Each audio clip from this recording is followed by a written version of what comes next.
ইবনে বতুতার জন্ম ১৩০৪ সালে মরক্কোর তানজিয়ের শহরে।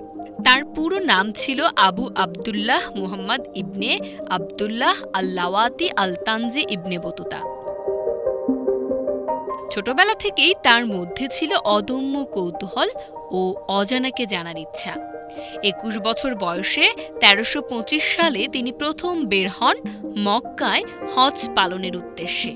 কিন্তু সেই যাত্রায় রূপ নেয় এক জীবন্ত অভিযানে, যা চলেছিল টানা প্রায় ৩০ বছর, আর যার দূরত্ব ছিল ১,২০,০০০ কিলোমিটারেরও বেশি।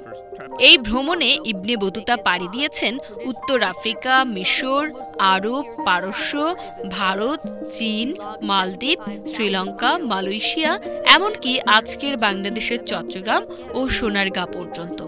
তিনি দিল্লির সুলতান মুহাম্মদ বিন তুঘলকের দরবারে বিচারক হিসেবেও কাজ করেন এবং পরে মালদ্বীপে প্রধান কাজী হিসেবে দায়িত্ব পালন করেন। ইবনে বতুতার ভ্রমণ কেবল স্থান পরিদর্শনেই সীমাবদ্ধ ছিল না। তিনি মানুষ, সংস্কৃতি, রাজনীতি ও ধর্মীয় রীতিনীতির বিস্তারিত বর্ণনা দিয়েছেন। তার ভ্রমণ কাহিনী রিহলা বা the travels of Ibn Battuta নামে পরিচিত, যা পরে আরব বিশ্বের অন্যতম গুরুত্বপূর্ণ ঐতিহাসিক দলিল হয়ে ওঠে। তার লেখায় উঠে এসেছে মঙ্গল সাম্রাজ্যের পতনের পরের যুগের জীবনচিত্র, ইসলামী সভ্যতার বিস্তার, দক্ষিণ এশিয়ার বৈচিত্র্যময় সমাজ ও আফ্রিকার অজানা সংস্কৃতি।